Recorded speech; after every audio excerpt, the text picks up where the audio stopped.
Hello and welcome to Moderate Fantasy Violence, a podcast about pop culture and the world around it. I'm Alistair. And I'm Nick. And in this episode, 10 years after the release of the first ever Marvel Cinematic Universe film, it's the biggest crossover movie of all time.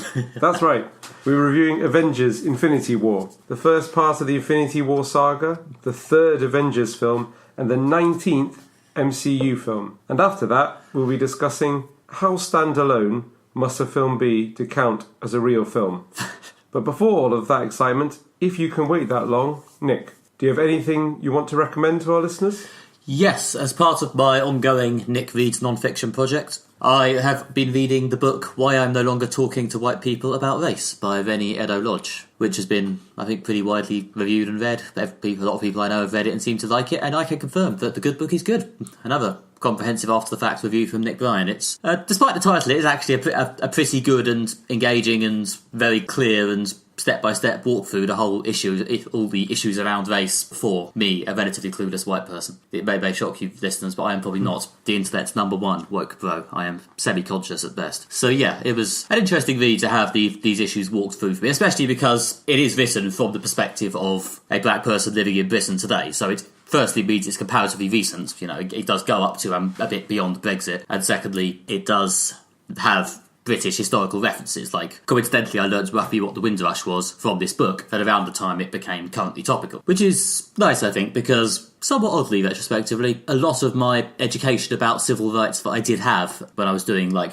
GCSE and A-level history was about American civil rights. Like, to be honest, for most of my life, and maybe even still now, I haven't done a test, I could probably have told you more about the history and struggles of black people in America than I could about pretty much any ethnic minority living in my native Britain. Oh, cool. It does sound like a really interesting book. I haven't read it yet. I went to a panel by Rennie Edo-Lodge at Nine Worlds Geek Culture Convention in London, and she had a lot of really interesting things to say. Yeah, I was just impressed by how, like, clearly she came across how accessibly she could explain these concepts, which I guess are quite alien to white people. I guess what I got from her is she's good at making you think, like, the way you experience the world isn't the way everyone else experiences the world, especially if they're not white. Stop and think about what it's like to not be white. Well, yeah, I mean, yeah, that seems to be the number one thing that pretty much every minority advocate seems to be trying to get across to everybody else. The idea of, I guess, we seem to be on some level sick of the word privilege now, but the idea of your perspective not being universal, which, I don't know, I probably haven't been great with all my life. I suspect a lot of people haven't, but it is, as you say, it is a particularly good, accessible book if you find the increasing presence of that sort of stuff in the general discourse a bit baffling and want a relatively plainly written, clear, relatable to you intro to it all.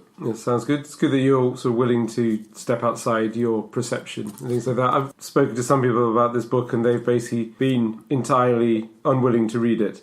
And what I mainly took from that is some people aren't interested in seeing the world from someone else's point of view. Yeah, I mean, I don't know. Considering what an amazingly accessible intro it is, I suppose you could argue that the title is slightly confrontational, but by the time you've read the book, you know, you could sort of see why she's reached the point of she is by the time she titled it. So, yeah. But yeah, it's worth giving it a go. Sounds good. Yeah, I look forward to reading it myself. Yeah. Anyway, Alistair, what about you? What have you been achieving? I went to see a film at the British Film Institute.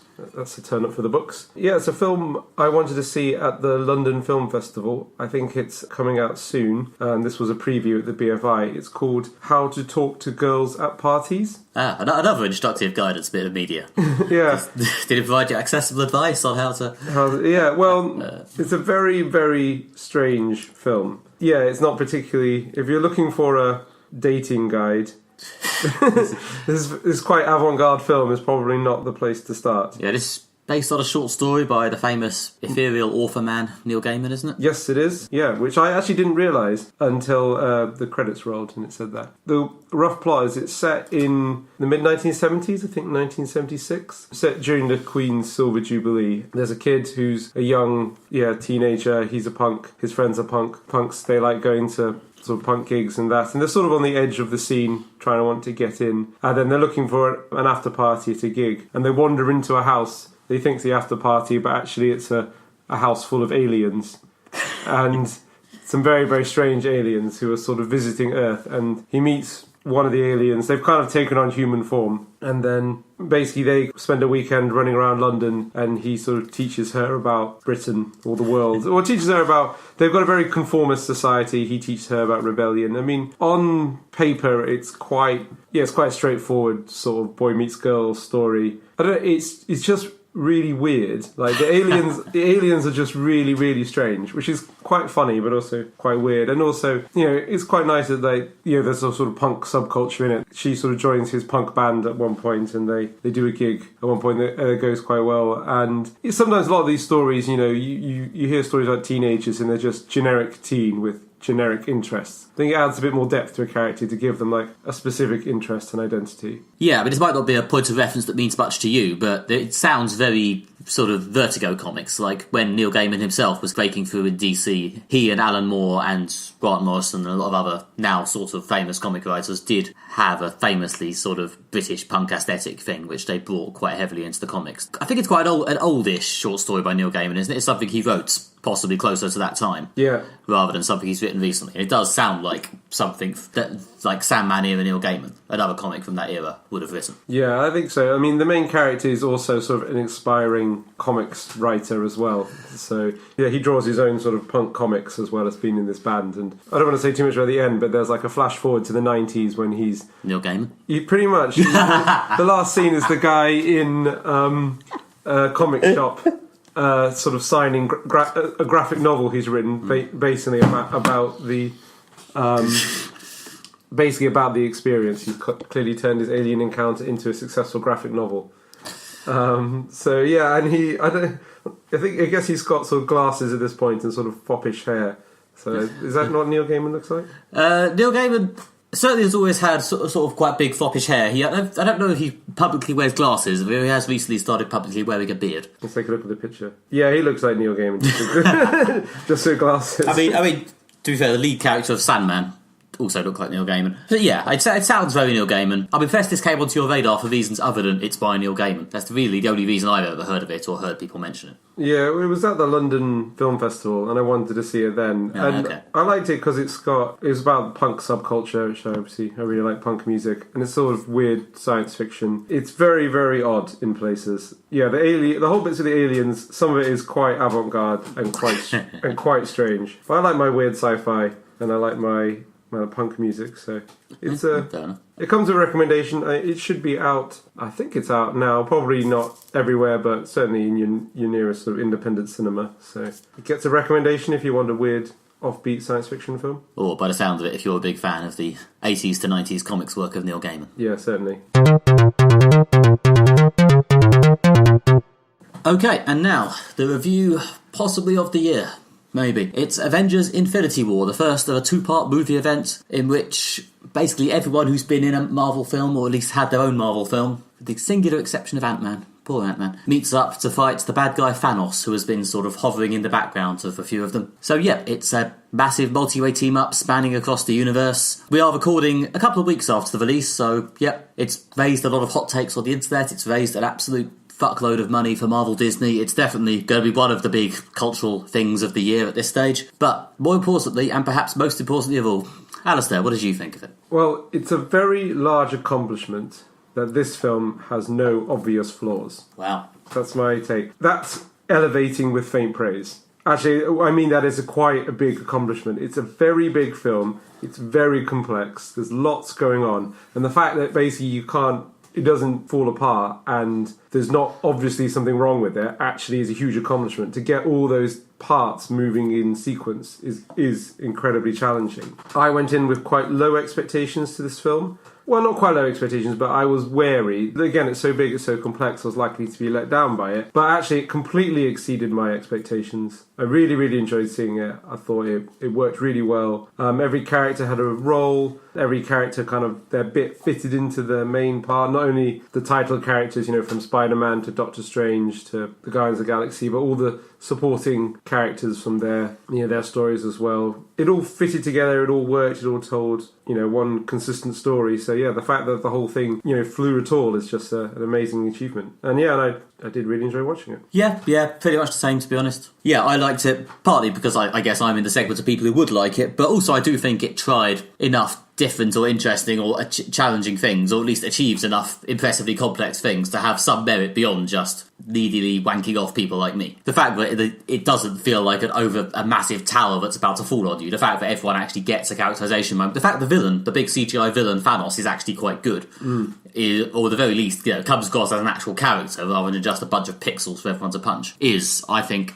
pretty big achievement, as although I'm sure they're not the first movie to manage this, it has proven a challenge in previous big cosmic spanning superhero films. Even in a lot of ones that we generally think are good, like Wonder Woman or Guardians or Doctor Strange, the big CGI evil thing has just been a big CGI evil thing. And Thanos, although he is big CGI and evil, does come across as having a personality and wanting things and experiencing emotions. I mean, I'm not sure does Thanos have a valid point discourse on the internet is, I think that might be taking it a bit far, but he comes across as believing that he has a valid point. And even though I think he obviously doesn't, or at least his point is obviously a bit too flawed to be valid, I think he comes across well. And people seem to have got quite hung up on, is it Thanos' story? And I think perhaps it's got there because he is one of the only characters who has a real sort of beginning to end arc, which starts, raises to a point, and then rests. Oh, by the by, since none of us have actually said this yet, spoilers. Yeah, it's been out for 2 weeks. We haven't actually spoiled anything particularly yet, but it's been out for 2 weeks. It's quite hard to talk about this film without at some point talking about the end, because the end is such a big part of your experience of it. Yeah. So there will be spoilers at some stage. So yeah, you've had our general opinions at this stage. If you want to avoid the spoilers, this is your chance to switch off or skip to the next bit or something.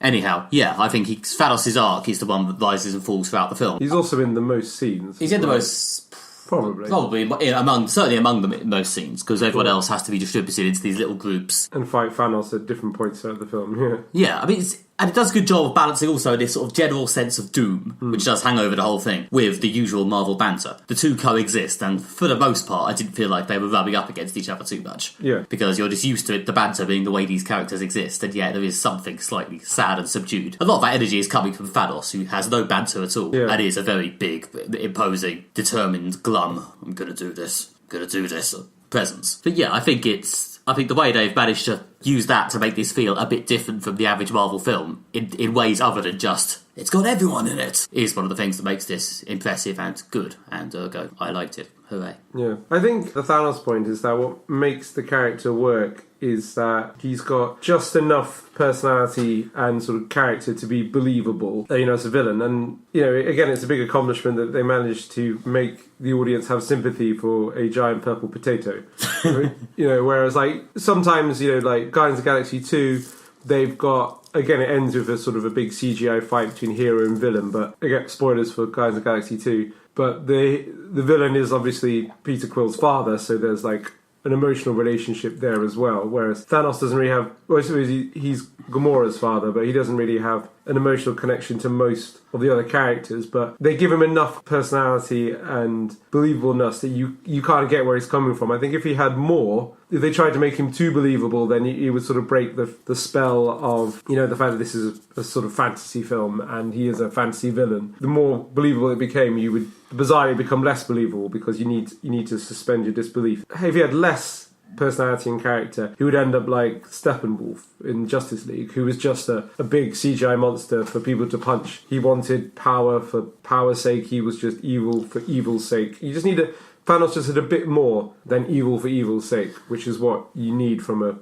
your fantasy villains. Plus nowadays it's just a little bit more believable that you could have a villain whose basic attitude is, I need to do this thing. And then when everyone goes, do not do the thing, it is an atrocity, he would just go, shut up, snowflakes. I have to do the thing. You wouldn't understand. Yeah. There's something believable about that. I'm not sure whether that makes Thanos himself believable or valid, I don't know. But there's something in there. Yeah, I think it's judged, it's kind of pitched at the right level to make the film work. Yeah, they're aware of what they need from their villains. Yeah, I think, and a lot of the rest of it is going to hinge on how possibly...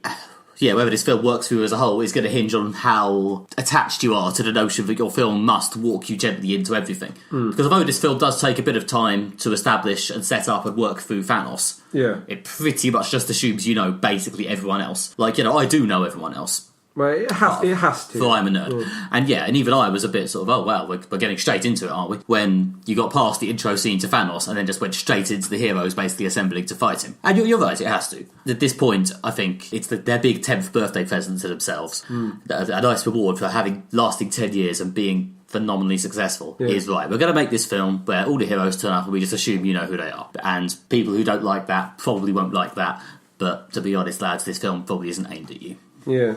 I mean, I was thinking that if you hadn't seen Black Panther, the bit when they just suddenly cut to, we're in Wakanda now, and we're doing science technology stuff, because that's what they do in Wakanda. So if you hadn't seen Black Panther, you wouldn't really get the deal is... But I don't think it would detract from your enjoyment of the film. I guess if you hadn't seen all previous 18 MCU films, your enjoyment of this film would be entirely based on your ability just to go with it.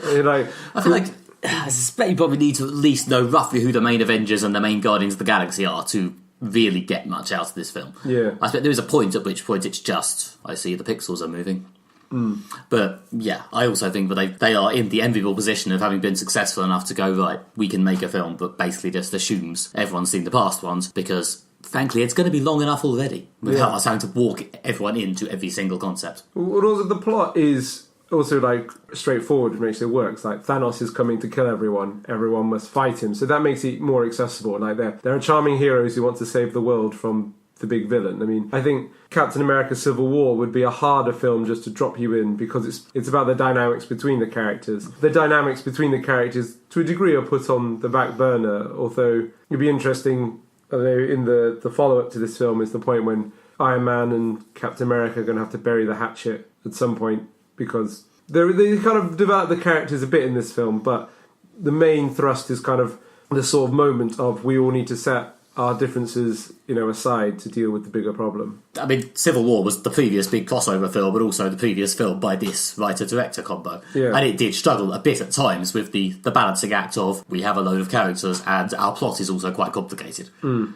this film has about twice as many characters as Civil War, possibly more. So I feel like, the fact that the plot is basically Thanos is doing a big fetch quest, the heroes trying to stop him. There has to be that. I mean, the closest there is to a major plot complication or diversion. Well, basically, they split the heroes into, roughly speaking, 3 chunks. Yeah. There's probably the best realised chunk, in my opinion, in this film. There's basically a team built around Iron Man, Spider-Man, Doctor Strange and Star-Lord, plus I think Mantis and a couple of others are also hanging around there, and Nebula from the Guardians. And there's that chunk. And they're probably the best realised chunk. They get the most entertaining scenes because they got Robert Downey Jr. They got Robert Downey Jr. Pratt. Well, they basically cleverly, someone has had the brilliant idea. We're going to put together the 4 characters whose main thing is I am the bantering white man who dominates my film, because these 4 people are 4 different flavours, slightly different flavours of overly chatty man, and they sort of annoy each other. There's, insecure chattering man, snarky man, I'm omniscient and just know everything man, and I'm an insecure man-child man. And they all just talk at each other. And it would be phenomenally punchable if it was just those 4 on screen for 2 hours.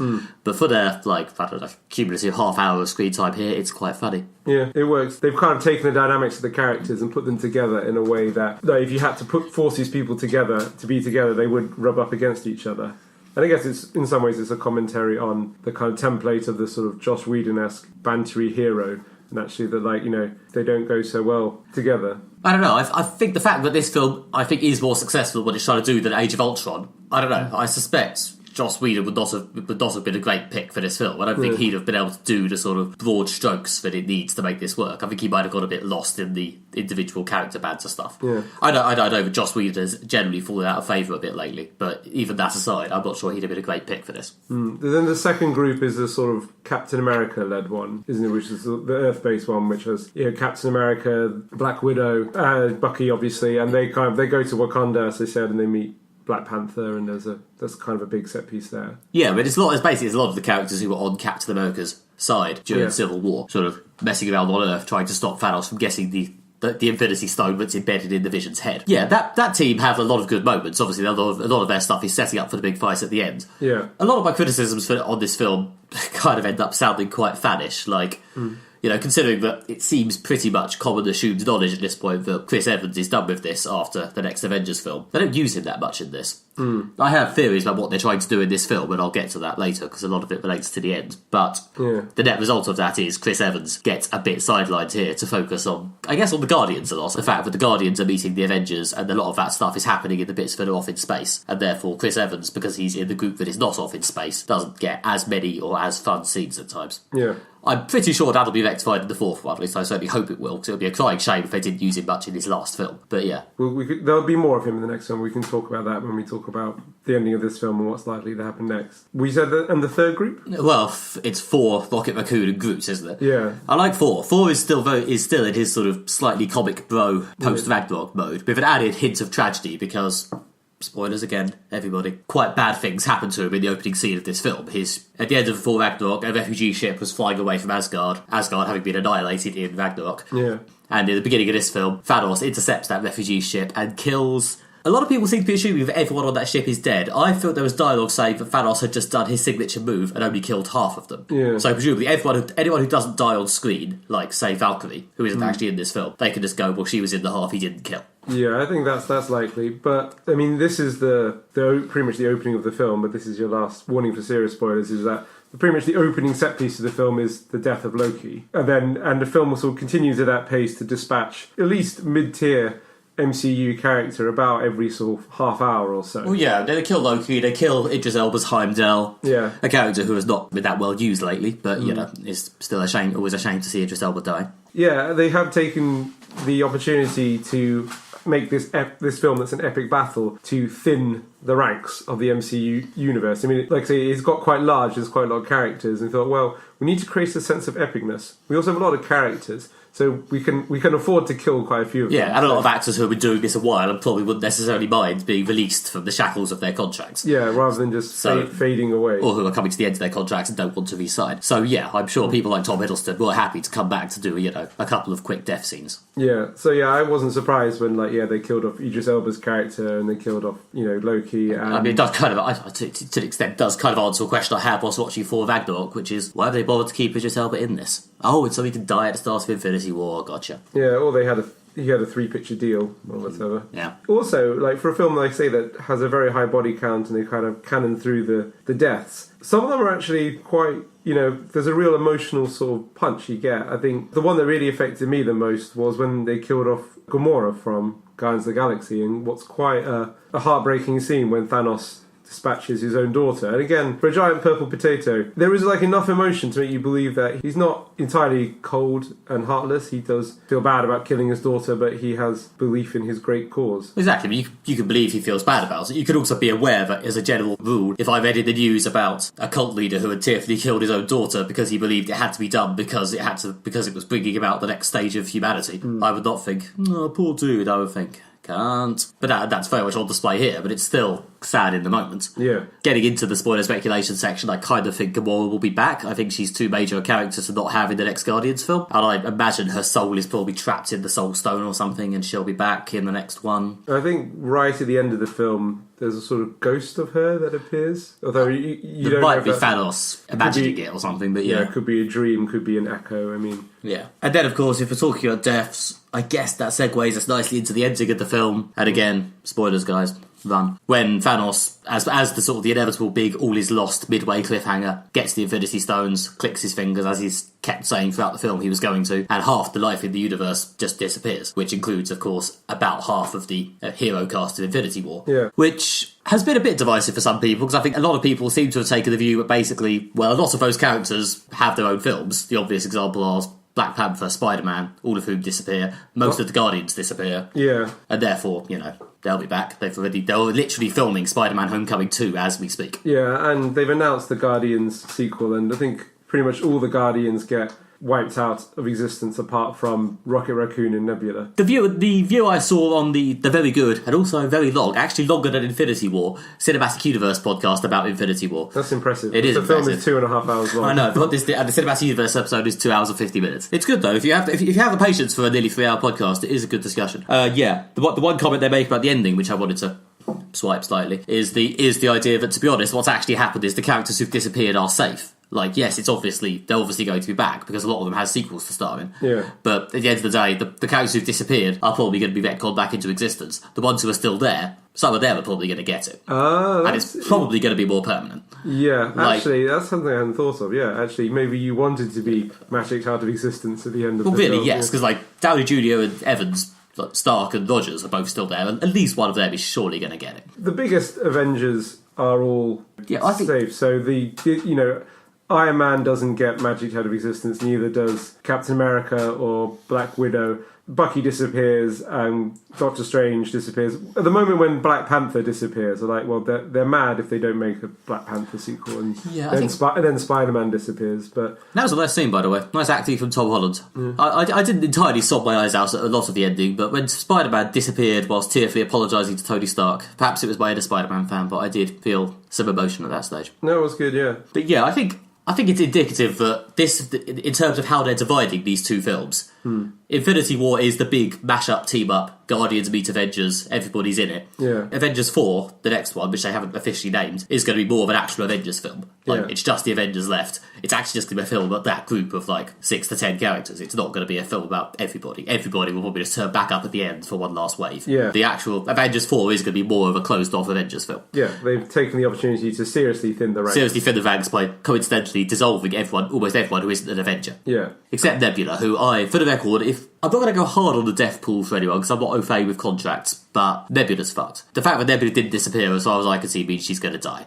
If Nebula doesn't die by the end of Avengers 4, doing some combination of helping to bring back Gamora and kill Thanos, I will be genuinely amazed. Come and get me and punch me in the face. I think also with the thinner cast for the next one, they won't have to do this thing of loads and loads of different plots all happening in different places at the same time, because what I think made this film better than Age of Ultron is Age of Ultron had a larger cast than, say, Avengers Assemble. They kind of had to put all the characters together in basically the same few set pieces to fight Ultron, and it just became a bit unwieldy. Whereas in this, they made the clever decision to break the characters down. At first, it's about 5 small groups, and the groups kind of meet up to the point when there's 2 or so. And then because the characters are in these small groups, it's kind of it's manageable, but that means a lot of different concurrent running plot threads and a lot of jumping back and forth between different plots. Now, that kind of works because the plot is quite straightforward. Thanos needs these different stones. Different groups of the characters are also going after different stones. It's very easy to keep track of it all, but anything more complicated than that would kind of fall apart. Now that they've thinned the field, I think it'll work quite well because they'll be able to bring everyone together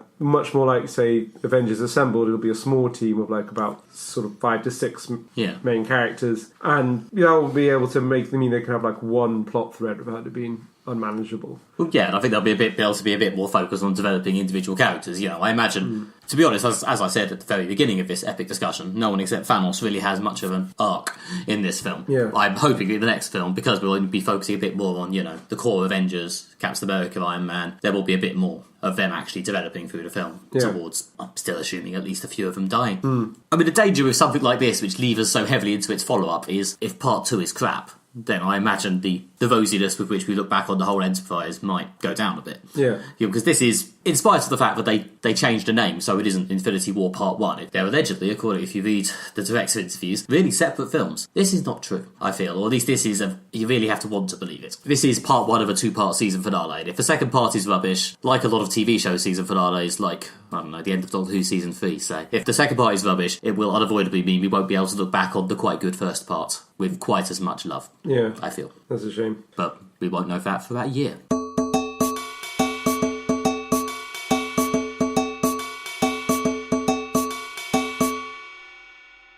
So, one of the big questions that seems to have emerged from the critical dialogue around Infinity War has been the idea that this film really doesn't stand alone, as I alluded to a few times. It's basically the 2-part season finale of the last 10 years of Marvel films. It assumes a lot of knowledge going in of who everyone except Thanos is. So, is this a real thing? How big a deal is it? How standalone must a film be to count as a real film? Alistair, what do you think? Well, obviously, a lot has been said that's along the lines of, I think, that Nick just finished the review part of the show with, which is that this is very much borrowed from the playbook of TV finales. I mean, in terms of examining it, it's best thought of as a TV finale. It's the first half of a story that also pulls together a previous 18 stories, kind of just like an American network show. It can be viewed as this isn't a standalone thing. This is, well, A, the first half of a story, and B, the end of a long-running story. It draws together themes. Just like an episode or a season finale, it draws together themes that have been running throughout the series. It brings together character relationships. I mean, if you look at, say, a TV show like Buffy or X-Files, you know, each episode is a standalone monster of the week. The plot throughout each series is how the characters grow and change. You could view the MCU as that. Each monster of the week or monster of the quarter or superhero of the film. Yeah, exactly. And then the kind of long-running plot lines is how the characters grow, you know, Captain America and Iron Man becoming friends, falling out, and now, I guess, having to become friends again. So, yeah, in many ways, this is not really a standalone thing. And as we said in the review, that like if you hadn't seen the previous films, this would be certainly chucking yourself into the deep end if you started with this. Part of me is really curious to find someone who's never seen an MCU film. I'm pretty sure that content does exist on the internet. I'm pretty sure there was an article on some geek website somewhere where they found a person who got, I don't know where they found them, who had never seen a Marvel film and then just made them watch Infinity War. Yeah. And annoyingly, I didn't read it, but I did see it retweeted. Yeah, even my dad's seen like 3 or so of the better ones. Yeah, even my dad, because he likes Robert Downey Jr., has seen, I think, the ones that have him in, or at least the solo Iron Man ones and the first Avengers one. I think even he may have a bit lost interest after Iron Man became more of a group player. But yeah, as long as Iron Man was roughly the main character, my dad was on with it. Yeah. Whereas I think for the case that this is a standalone film, it's not the same as, say, watching the series finale of Breaking Bad or The Wire or The West Wing, which is just utterly incomprehensible if you haven't seen the parts that go into it. You could probably pick this up. I think maybe just because it's working on a structure, a very sort of understandable structure of baddie collecting things for evil, goodies must stop. You could probably broadly follow it. I think the amount you get out of it would be pretty negligible, but I don't think you'd be completely baffled. It does have a self-contained story. As we said, there's a character arc for Thanos, you know, the fresh character who's introduced in this film. People who haven't seen previous MCU films go in there and they come out thinking Thanos is a hero, developing sympathy for him, and then going on to commit genocide. Yeah. Cheers, Marvel. The only solution to that is they should have seen 18 other films and given Disney all that money. If they just watched the other 18 MCU films, the world could have been saved. They've just given Disney more money. Yeah, I'm surprised they haven't actually used that advertising. I mean, the thing is, most other Marvel films prior to this, certainly most of the ones that aren't Avengers team-up films, have tried to be complete in a more conventional cinema way. There is sort of a walk into it. Like, even the sequels, like, I suspect even, like, Thor Ragnarok, you probably at least understands that without knowing who Thor is. You'd probably miss a few dozen in-jokes, but I don't think you'd be completely lost. Whereas this, I think, does just go... Oh, in you go. In a really quite abrupt way. I mean, as I said, way back in the mist of time when we started recording this podcast, I'm very much down with the Marvel stuff, and even I was a bit surprised at how abruptly it was just, we're going straight into it, are we? Which is just, I think, indicative of how quickly this goes into it, even compared to other Marvel films. I mean, I think this thing they do with trying to be real films... And yes, I know. I'm using real films semi-sarcastically there. It's real with 2 E's. Yeah. To be a real film, what it needs to be is not on digital, which I think this film probably was a digital projection. I stress, I did not mean that at all. Anyway, in their desire to be real films, I think they do a lot of the sort of TV-esque soapy characterisation they try and do ends up being quite stop-start. Like, I would have liked, to be honest, to feel the Civil War tension between Captain America and Iron Man teased out over more time, because I think it's probably quite interesting. But because it was basically introduced in Civil War, and now, I think at least to an extent, is going to have to be set aside in these two to stop Thanos. I don't feel like we really had to work with it much. There was like a few jokes in Spider-Man Homecoming about how Cap's a war criminal now, and that was about it. So yeah, I think if there is a problem with making films that are a bit too much like TV, it's that occasionally I come away thinking, in some ways it would be better if they actually were TV. I mean, even though I very much do not have a strong belief about what is or isn't a real film, no matter how you fucking spell it, I do agree that at times the way they're struggling against the medium they are forced to be in, I guess mostly so that they've got the necessary money to do their effects, does occasionally seem a bit counterintuitive. Yeah, I think also an element, if you're going to create something which is kind of quite new in cinema, at least as far as I'm aware, this kind of multiple interweaving franchises, you know, you've got stories for characters and then these crossover films that link up various different characters at different points. TV is like a good model to borrow. When there's a new phase in a medium, what they do is they look back to previous mediums to take what's effective. That's why loads of technical roles in films are named like gaffer, best boy, things like that. They're named after theatre roles because when they started making films, we'll borrow the kind of technical structures that the theatre had. And there's loads of things like when the BBC was starting out and broadcasting was a thing, it was like A.S. Byatt, great literary figures of the day, were put in charge of, because they were like, well, these are the people good at writing, so we'll put them in charge of broadcasting.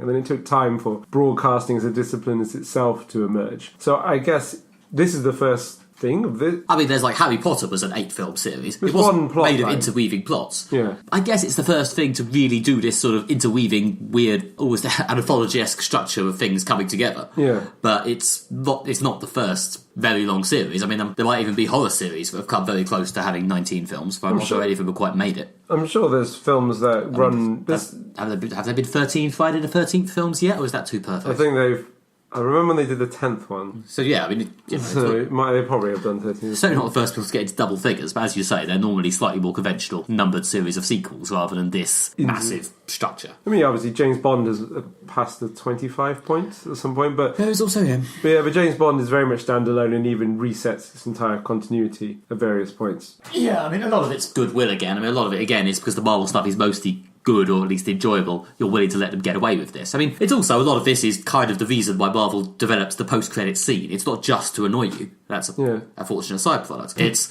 the fact that, it means they can have their continuity and stick it in a demarcated point after the film's finished. Yeah. So that it doesn't have to interrupt the film, which is, good. And certainly better than when DC decided they weren't going to do post-credit scenes and were instead going to have the infamous Wonder Woman leads a press kit scene in Batman v Superman, which is one of the worst things I've ever seen. Yeah. So I'll take my Marvel post-credit scenes, thanks, even if it does occasionally mean I have to hold in my piss for a bit longer. But it also is built speculation for the next film. It's the marketing tool as well. Not only have they borrowed the way you make the cinematic universe things from television, we've also borrowed our way we understand them from television. We can't not review this by looking at it like it's a TV show, because it's in some ways new and fresh. So it's kind of hard to say whether it's standalone, or not. But also, in terms of whether something's a standalone film, I mean, we can look back at previous franchises. I mean, to what degree is any sequel a standalone film? Like, is Empire Strikes Back a standalone film? It's not probably a great place to start watching. I guess that, especially now that they've started making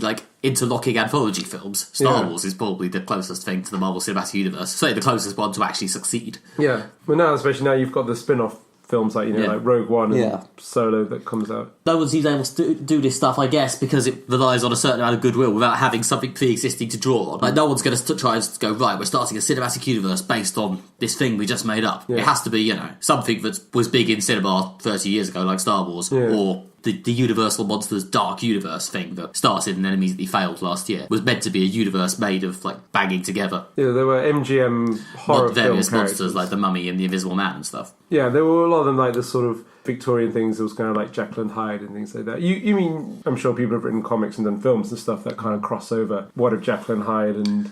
Yeah, I guess sometimes it happens sort of organically. I mean, is it the Fast and the Furious franchise in the middle of making a spin-off film about The Rock's character or something? Yeah. Maybe that'll end up becoming a whole cinematic universe. There's always been speculation. My favourite one that of creating a cinematic universe that I don't think ever happened was they made a film version of 21 Jump Street and then 22 Jump Street. There was a plan they were going to cross that over with the Men in Black franchise. I think they're actually making that, actually. Are they actually going to do it? I don't know. Anyway. That's either going to be great or crap. It can't be... Pretty much, yeah. It looks like it's probably not happening. It was revealed when the Sony emails were hacked. Oh, okay. For some reason I thought I heard rumours that was actually going into production, but I guess that would be a dream too good to be true. I mean, other things are trying various franchises. There's the new sort of expansion of the Ocean's 11 universe. Oh yeah, Ocean's 8 with the all-female cast. Which, to be fair, looks fun. Yeah, and the main character is supposed to be George Clooney, Danny Ocean's character. It's his younger sister. But the point being is that the reason why we're discussing all these kind of mooted shared universes, and what's conspicuous by its absence, obviously, is the DC one that's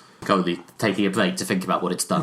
Exactly. Yeah, pretty much. It's definitely on the naughty step. But the point is that there's all these kind of speculated ones, but they're all kind of trying to pull something together. But we only really have the Marvel shared universe to understand this, and it's difficult to analyse just one thing. So we have to view it through the prism of television because it's the only toolbox we have for analysing it. So it's kind of inevitable that we're going to say this isn't a standalone film, this is a series finale. But part of me says if it comes out in the cinema, it's a film. Yeah. I think obviously as ever we're being slightly facetious in the the question. If it's doing well in the cinema, it's clearly counting as a real film. I think it's definitely a mass entertainment film, rather, and I don't think it's going to live on in future film studies as individual films to be really picked over. I think the phenomenon of superhero films and crossover franchises, I'm sure, will be picked over. Yeah. But I don't know if these films individually will stand up to huge amounts of massive scrutiny, but they're hardly the first successful films to come out and do that. Yeah. So yeah, I'm happy to keep watching them. I think I'm happy we seem to be finally moving past the era of other people really aggressively trying to copy the Marvel model, because it was just creating some embarrassing shit. But at the same time, I have no problem with Marvel continuing to do it as long as the films continue to be good, which might just be an example of what you really need to do this, which is,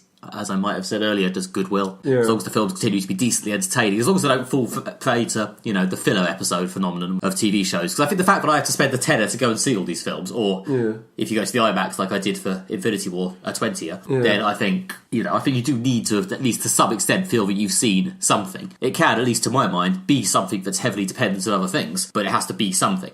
I'm more willing to just watch a 40-minute filler episode of a TV show I have some goodwill towards, and I might still get up and slightly grumble at my girlfriend about it. But actually leaving the house, heaven forfend, and going to the cinema to watch a 2-hour-long filler Marvel film, I think would get a bit tiring. So I think the fact that they're able to make all these seem like events of some kind is probably the big thing that's propelling them. That's it, in essence. They must remain cinematic events. And I think that's why they seem to be capping each individual character at 3 films. So, then they've been developing like a new raft of talent, with Doctor Strange, Ant-Man, Black Panther. These characters are getting their own franchises because, they realise Iron Man 8 probably won't be a big event. I'm doing air quotes. It's an audio medium, I'm doing air quotes.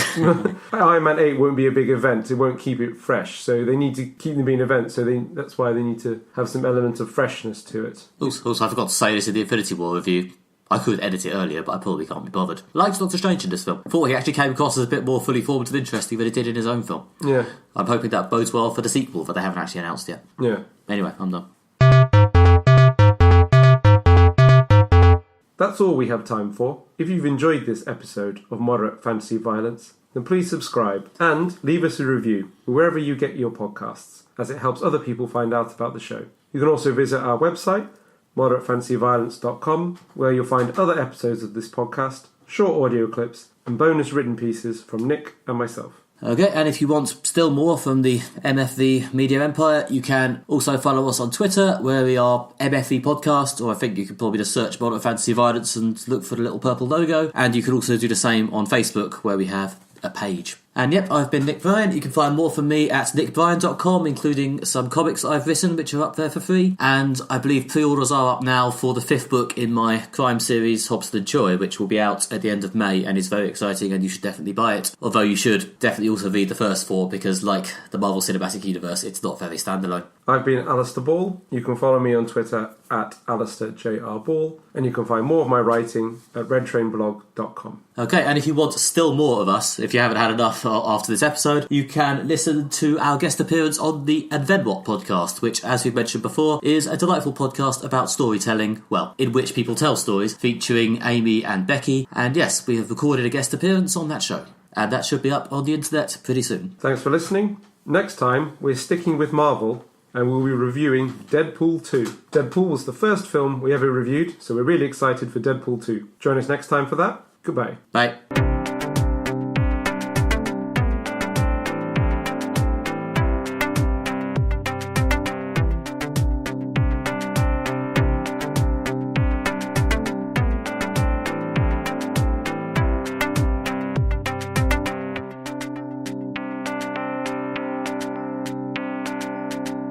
Are they actually going to do it? I don't know. Anyway. That's either going to be great or crap. It can't be. Pretty much, yeah. Anyway, Google that if you want, because I really need the toilet, so...